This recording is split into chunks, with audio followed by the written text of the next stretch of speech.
मैं हूं दिन इम्तियाज और आप देख रहे हैं तख्ती ऑनलाइन। अगर मैं आपसे ये सवाल पूछूं कि आपका वो कौन सा सब्जेक्ट है जिसे पढ़कर आपकी हालत ऐसी हो जाती है, तो आपका जवाब क्या होगा? या फिर आपकी हालत ऐसी हो जाती है? तो मुझे उम्मीद है कि ज्यादातर लोग कहेंगे कि हमारा वो सब्जेक्ट मैथमेटिक्स है। और मैथमेटिक्स को मुश्किल समझने की वजह से आज हम दुनिया से बहुत पीछे रह चुके हैं। मैं अपने बच्चों को जब भी मशवरा देता हूं तो मैं उनको कहता हूं कि अगर एक सब्जेक्ट भी आपने अच्छे तरीके से पढ़ना है तो उसको मैथमेटिक्स होना चाहिए। और इसकी वजह क्या है? इसकी वजह यह है कि कुछ साइंसदान ये समझते हैं कि हमारी कायनात की कहानी जिस जुबान में लिखी गई है उस जुबान का नाम है मैथमेटिक्स, जबकि दूसरा स्कूल ऑफ थॉट साइंसदानों का ये कहता है कि कायनात को मैथमेटिक्स में नहीं लिखा गया। मैथमेटिक्स हमारे दिमाग की, हमारी कॉन्शियसनेस की एक इख्तरा है, एक इजाद है। लेकिन दोनों सूरत हाल में साइंसदान ये ज़रूर समझते हैं कि हमारी कायनात को समझने के लिए सबसे बेहतरीन टूल आला मैथमेटिक्स है। और उसकी वजह भी है। उसकी वजह के लिए मैं आपको लेके चलता हूँ एक सीरीज़ की तरफ जिसे फिबोनाची सीरीज़ कहते हैं। अगर आप दो नंबर ले लें, पहले 0 और 1, और उनको ऐड करें तो आपके पास तीसरा नंबर आ जाएगा 1। अब आप फिर पिछले दो नंबरों को ऐड करें 1 और 1, तो आपके पास 2 आ जाएगा। अब आप फिर दो नंबरों को ऐड करें 1 और 2, 3 आ जाएगा। फिर आप 2 और 3 को ऐड करेंगे 5 आ जाएगा। 3 और 5 को ऐड करेंगे 8 आ जाएगा। तो किसी जगह भी आप खड़े हों, आप पिछले दो नंबर को ऐड करें तो आपके पास अगला नंबर आ जाएगा। इसको कहते हैं फिबोनाची सीरीज।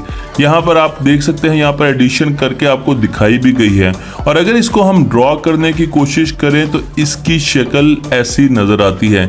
लेकिन फिबोनाची सीरीज हमें क्यों पढ़ाई जा रही है? इसकी वजह यह है कि कायनात में हमें जगह जगह फिबोनाची सीरीज या फिबोनाची पैटर्न नजर आते हैं। कायनात में आपको मैथमेटिक्स से दरियाफ्त शुदा पैटर्न्स हर जगह पर नजर आएंगे। तो मैं आपको दिखाता हूं कि फिबोनाची सीरीज आपको कहां कहां नजर आती है। आपको फिबोनाची सीरीज फूलों में नजर आएगी। आप देख सकते हैं कि फिबोनाची पैटर्न कितना नुमाया है और आप मुख्तलिफ तरीके से फिबोनाची स्पाइरल्स बना सकते हैं। ये सनफ्लावर के फूल हैं, लेकिन सनफ्लावर के फूल के अलावा भी आप कई फूल ऐसे देख सकते हैं जहां पर आपको फिबोनाची पैटर्न नजर आएगा। इसी तरीके से फ्रूट्स में अगर आप पाइनएप्पल को देखें तो पाइनएप्पल में भी आपको स्पाइरल्स नजर आएंगे। और इन स्पाइरल्स को अगर आप काउंट करें तो आपको फिबोनाची पैटर्न बहुत अच्छे तरीके से नजर आना शुरू हो जाएगा। गुलाब के फूल को ही ले लीजिए, वहां पर भी आपको फिबोनाची पैटर्न नजर आएगा। पानी में डूबी हुई सिप्पी को ले लीजिए, आपको फिबोनाची सीरीज, फिबोनाची पैटर्न यहां पर भी नजर आएगा। हमें फिबोनाची पैटर्न अपने मौसमों में भी नजर आता है। यहां पर मैंने आपको एक हरिकेन की शक्ल दिखाई है, तस्वीर दिखाई है, और आप देख सकते हैं कि यहां पर आपको फिबोनाची पैटर्न नजर आ रहा है। अगर आप मेरी ये वीडियो सुन रहे हैं तो आप जिस आले को इस्तेमाल करते हुए मेरी वीडियो सुन रहे हैं उसकी शक्ल भी फिबोनाची पैटर्न से मिलती जुलती है, यानी कि आपका कान। सिर्फ फिबोनाची पैटर्न की ही बात नहीं, अगर हम पाई की बात करें जो कि एक यूनिवर्सल कांस्टेंट है और जो हमें हासिल होता है अगर किसी भी सर्कल के सर्कमफ्रेंस को उसके डायमीटर पर तकसीम कर दें, जिसकी वैल्यू 3.14 और फिर आगे चलती रहती है, क्योंकि ये एक इर्रेशनल नंबर है। इस पर मैं एक पूरी वीडियो बना चुका हूं। तो मैं आपको एक सिंपल एक्सपेरिमेंट दिखाता हूं जो कि नेचर में आपको इसके होने की एक सबूत देगा, और वो एक्सपेरिमेंट है बुफॉन्स प्रॉब्लम। इस एक्सपेरिमेंट में हम एक पेज लेंगे, एक सफ़ा लेंगे और उस पर लाइंस लगा देंगे, पैरेलल लाइंस होनी चाहिए, और उसके बीच में हम एक सुई ले लेंगे और उसको हमने रैंडमली उठा कर डाइस की तरह, जिस तरह हम डाइस को नीचे गिराते हैं, हमने इसको नीचे गिराना है।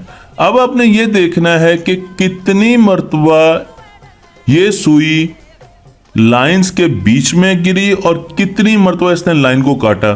तो जिस वक्त इसने कट किया लाइंस को, उसको आप रेड कलर में यहां पर शो करवा रहे हैं, और जब ये बिल्कुल बीच में गिरी उसको हमने ग्रीन कलर में शो करवाया। अब ये एक्सपेरिमेंट आप बार बार करते जाएं, आप 1000 मरतबा ये एक्सपेरिमेंट करें, और उसके बाद जब आप गिनेंगे कि कितनी मरतबा ग्रीन सुई आई और कितनी मरतबा रेड सुई आई और इसकी रेशियो लेंगे, तो आपके पास जो नंबर आएगा वो आएगा 3.14। ये एक बहुत मशहूर एक्सपेरिमेंट है और आप इसको घर में भी करके देख सकते हैं। तो क्या पाई हमारी नेचर में एग्जिस्ट करता है? इस दरिया की ही मिसाल ले लीजिए। इस दरिया को जो कि सांप की तरह बल खा रहा है, अगर मैं इसकी लेंथ लूं, मैं इसके ऊपर एक धागा रख दूं इस पिक्चर में और मैं इसकी पूरी लेंथ ले लूं और उसके बाद इसके एंड टू एंड पॉइंट्स के दरमियान में शॉर्टेस्ट डिस्टेंस ले लूं जो कि डी से मैंने शो किया है, तो जब मैं लेंथ को शॉर्टेस्ट डिस्टेंस डी पर डिवाइड करूंगा तो मेरे पास क्या नंबर आएगा? 3.14। और ये चीज हमारे इंजीनियर्स आम जानते हैं, क्योंकि जब भी हम रोड्स को भी कंस्ट्रक्ट कर रहे होते हैं जो कि इस तरीके से बल खाती हुई जा रही है, तो हम इस रेशियो का बहुत ज्यादा ख्याल रखते हैं।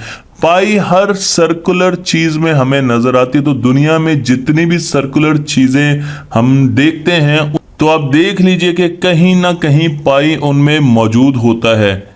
इसी तरीके से जब हम इलेक्ट्रोमैग्नेटिक वेव्स की बात करते हैं, जब हम साउंड वेव्स की बात करते हैं, जब हम सनलाइट की बात करते हैं, तो उनके फॉर्मूला में हमें पाई नजर आता है। आप कोई भी इक्वेशन उनकी बनाएं तो वहां पर आपको पाई हर जगह पर मिलता है। मैं आपको लेके चलता हूं MIT के एक प्रोफेसर जिनका नाम है मैक्स टेगमार्क, जिनकी टॉक्स आपको बहुत ज्यादा देखनी चाहिए। और इनका ये ख्याल है, क्योंकि इनको वीडियो गेम्स खेलने का बहुत ज़्यादा शौक है और ये वीडियो गेम्स में बहुत ज़्यादा दिलचस्पी रखते हैं, तो ये कहते हैं कि वीडियो गेम में हम हर वो काम करते हैं जो कि हम अपनी नॉर्मल लाइफ में करते हैं। मसलन हम जंप कर रहे हैं, हम डांस कर रहे हैं, हम आगे भाग रहे हैं, हम पीछे भाग रहे हैं, हम कॉइन्स कलेक्ट कर रहे हैं। सिर्फ फर्क इतना है कि इस वक्त जो वीडियो गेम्स हम बना रहे हैं उसमें हमारे हीरो को या वीडियो गेम के कैरेक्टर को कॉन्शियसनेस नहीं मिली, उसके पास शऊर नहीं है। लेकिन अगर हम शऊर देने में कामयाब हो जाएं वीडियो गेम, तो क्या ख्याल है, ये वीडियो गेम हमारी जिंदगी का मुतबादिल हो सकती है। इस वीडियो गेम में भी कुछ रूल्स बनाए जाते हैं और वो रूल्स आते हैं इसकी कोडिंग से, इसकी प्रोग्रामिंग से। तो जो प्रोग्राम हमने पीछे लिखा होता है उसके अंदर जो रूल्स हमने डिफाइन किए होते हैं उससे हटकर हमारा कैरेक्टर कुछ नहीं कर सकता। इसी तरीके से इस वीडियो गेम की बजाय अगर हम यूनिवर्स की सिमुलेशन की बात करें और हम अज्यूम करें कि यूनिवर्स भी एक सिमुलेशन है, तो इसकी कोडिंग किस लैंग्वेज में है? इसकी कोडिंग, इसके पीछे जो प्रोग्राम लिखा गया है वो है मैथमेटिक्स में। क्योंकि जब हम मैथमेटिकल इक्वेशंस निकालते हैं तो हमें एहसास होता है कि वो तमाम यूनिवर्सल प्रॉपर्टीज जो कि हम रोज अपनी आंखों और अपनी सेंसेस से महसूस करते हैं, उनको फिजिक्स के लॉज के जरिए हम एक्सप्लेन कर सकते हैं। चलें अब हम एक तस्वीर की तरफ देखते हैं। इस तस्वीर को अगर हम जूम करते जाएं, बड़ा करते जाएं, बड़ा करते जाएं, तो ये तस्वीर आपको ऐसी नजर आनी शुरू हो जाएगी। और फिर अगर आप इसको मजीद जूम करें तो आपको इसके पिक्सल्स नजर आने शुरू हो जाएंगे। और वो पिक्सल, हर डब्बा, छोटा डब्बा 3 कलर से मिलकर बना होगा, रेड, ग्रीन और ब्लू। और उन तीनों पिक्सल के नंबर्स हर डब्बे को एक अलग रंग दे रहे होंगे। मसलन अगर आप इस डब्बे को देखें, जो पहला डब्बा है, तो इसमें ब्लू 165 है, ग्रीन 14 है और 253 है रेड। तो इस तरीके से हमारे पास नंबर्स हैं जो कि इसके पीछे हमें नजर आ रहे हैं। इसी तरीके से जब हम कायनात की तरफ देखते हैं तो टोटल 32 फिजिकल कांस्टेंट्स हैं और एक यूनिवर्सल इक्वेशन है जिसके जरिए हम अपनी कायनात की तमाम प्रॉपर्टीज को देख सकते हैं। और ये हो सकता है कि फ्यूचर में इन फिजिकल कांस्टेंट्स और इस इक्वेशन में इजाफा हो जाए, ऐसा ही कहना है मैक्स का। गैलीलियो ने हमें बहुत अरसे पहले बताया था कि अगर आप एयर रेजिस्टेंस खत्म कर दें और एक मैस की बॉडीज को पीसा टावर से फेंके तो वो दोनों एक वक्त में एक जितना सफर तय करेंगी। मतलब ये कि वो जमीन पर एक वक्त में आकर लैंड करेंगी, और इसके लिए उन्होंने मैथमेटिकल फॉर्मूलेशंस बनाई। याद रहे कि ये मैथमेटिकल फॉर्मूलेशन और इक्वेशंस जो उन्होंने डिराइव की वो जमीन पर बैठ के डिराइव की, जहां पर एयर हर वक्त मौजूद होती है। लेकिन जब इंसान चांद पर गया तो इंसान ने सबसे पहले यही एक्सपेरिमेंट किया। हमने एक पर और एक हैमर चांद की जमीन पर नीचे फेंके और वो दोनों एक ही वक्त पर जाकर जमीन पर लगे। इसका मतलब ये भी हमें मालूम होता है कि हमारे ड्राइव किए हुए फिजिकल लॉज, मैथमेटिकल लॉज जो कि हम जमीन पर बैठ कर बनाते हैं, वो पूरी कायनात पर एप्लीकेबल होते हैं। न्यूटन एक अजीम साइंसदान थे जिनको मजीद मैथ इजाद करना पड़ा ताकि वो दुनिया के और कायनात के बारे में और ज्यादा डिस्कवरीज करें। गोया कि वो एक फिजिसिस्ट थे, लेकिन उन्होंने कॉमेट को देखा जो कि सूरज के गिर्द चक्कर खाते हुए बाहर जा रहा था। उन्होंने चांद को देखा, चांद जमीन के गिर्द घूमता था। तो उन्होंने सोचा ऐसी कौन सी ताकत है जो सियारों को एक दूसरे के गिर्द घुमाती है। फिर उन्होंने जमीन की तरफ देखा तो वहां पर उनको सेब से और तोप के गोले से यह अंदाजा हुआ कि ग्रेविटी एक ऐसी ताकत है जो हर चीज को जमीन पर नीचे की तरफ खींचती है। उन्होंने मैथमेटिक्स का इस्तेमाल करते हुए हमें एक फॉर्मूला दिया जिसे हम ग्रेविटेशनल लॉ कहते हैं, और इस फॉर्मूले के जरिए हम हर किस्म की ग्रेविटेशन को बयान कर सकते हैं। लेकिन मैं आपको एक इंटरेस्टिंग बात बताऊं, और वो बात यह है कि न्यूटन को इस फॉर्मूले और अपने बाकी फॉर्मूला और लॉस के लिए एक नई किस्म का मैथ इजाद करना पड़ा। उन्होंने इस मैथ को इजाद किया जिसे आज हम कैलकुलस कहते हैं, क्योंकि नई डिस्कवरीज के लिए वो ये समझते थे कि नया मैथ होना बहुत ज्यादा जरूरी है। तो जो उन्होंने काम लिया कैलकुलस से, एक ऐसा फॉर्मूला निकाला जिसने हमें बताया कि सोलर सिस्टम में ग्रेविटी कैसे काम करती है, हमारी गैलेक्सीज में भी ग्रेविटेशनल लॉज होल्ड करते हैं।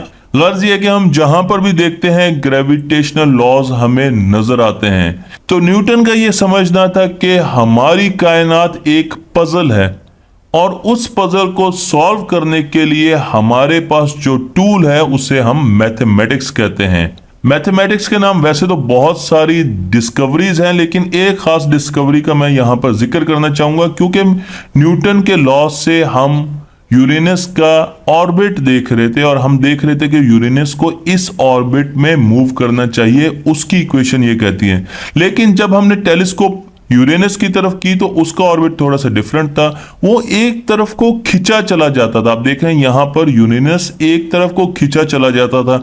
तो साइंसदानों ने उस जगह को गौर से देखना शुरू किया और फिर उन्होंने एक अजीब चीज पाई। उन्होंने एक और प्लेनेट को डिस्कवर किया जिसे हम आज नेपच्यून कहते हैं, और ये नेपच्यून जिसे हमने डिस्कवर किया ये सिर्फ और सिर्फ ग्रेविटेशनल लॉ की समझ होने की वजह से हमने किया, जो कि मैथमेटिक्स से आया था। अगर आपका सवाल सही है तो मैथमेटिक्स आपको उसका जवाब जरूर ढूंढ के देगा। शर्त यह है कि आप अपना सवाल यूनिक और सही बनाएं।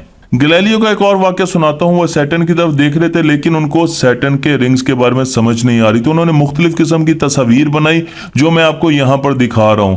और उन्होंने बहुत ज्यादा मुशाहिदा किया, पर उनको ये पता नहीं चला कि ये पत्थर हैं छोटे छोटे बर्फीले जो कि सैटर्न के गिर्द घूम रहे हैं, जो कि उसका रिंग बनाते हैं। लेकिन एक और साइंसदान जिसे हम मैक्सवेल कहते हैं, उन्होंने जमीन पर बैठकर इक्वेशंस बनाई और उस इक्वेशन के जरिए उन्होंने ये बता दिया कि सैटर्न के गिर्द बर्फ के पत्थर, सैटर्न के गिर्द बर्फ के पत्थर रिंग की सूरत में घूम रहे हैं। इस डिस्क्रिप्शन को बहुत अरसे के बाद टेलीस्कोप के जरिए वेरीफाई किया गया और इसीलिए इस गैप को, जो कि सैटर्न के रिंग्स के बीच में जो गैप है, इसको मैक्सवेल गैप कहा जाता है। तो मैक्सवेल ने जमीन पर बैठे मैथमेटिक्स से ये भी बता दिया और उसके साथ साथ मैथमेटिक्स की ऐसी इक्वेशंस दी जो हमें इलेक्ट्रोमैग्नेटिक वेव्स की प्रॉपर्टीज के बारे में बताती हैं।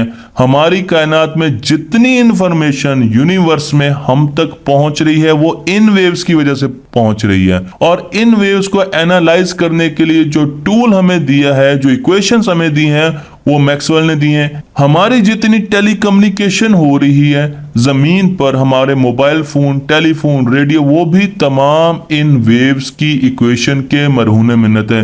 तो हमारी जिंदगी का बहुत बड़ा दारोमदार मैक्सवेल की इक्वेशंस की वजह से है। आज से 100 साल पहले इंसान नहीं जानता था कि एटम भी एग्जिस्ट करता है, और एटम के साथ साथ सब एटॉमिक पार्टिकल के बारे में तो बिल्कुल ही नहीं पता था। लेकिन हमारा मैथमेटिक्स, उसकी इक्वेशन मुसलसल ये कह रही थी कि एटम एग्जिस्ट करता है, उसके अलावा उसके सब एटॉमिक पार्टिकल्स भी एग्जिस्ट करते हैं, और बहुत अरसे बाद हमने उनको डिस्कवर करना शुरू कर दिया। मसलन मैं आपको एक एग्जांपल देता हूं हिग्स बोसॉन की, जिन्होंने हिग्स साहब ने, जो कि आपको तस्वीर में नजर आ रहे हैं, इन्होंने बहुत पहले 50 साल से ज्यादा वक्त पहले अपने मैथमेटिक्स से ये प्रिडिक्शन, ये पेशन गोई कर दी थी कि एक बहुत छोटा पार्टिकल है जिसे हिग्स बोसॉन कहते हैं, वो एग्जिस्ट करता है और उससे चीजों को मैस मिलता है। हमने उसके लिए बहुत बड़े हेड्रॉन कोलाइडर्स बनाए, जिस तरह सर्न का हेड्रॉन कोलाइडर बहुत बड़ी इन्वेस्टमेंट है, $10 बिलियन से ज्यादा की इन्वेस्टमेंट है।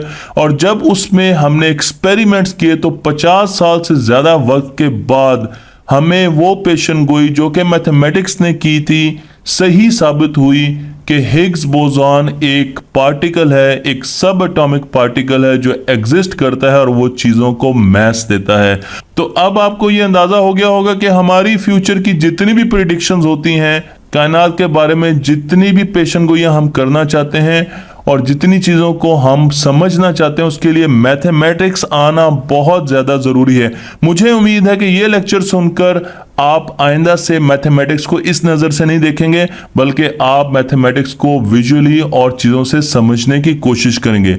अगर आपको मेरी ये वीडियो पसंद आई है तो इस वीडियो को हर बंदे तक पहुंचा दें।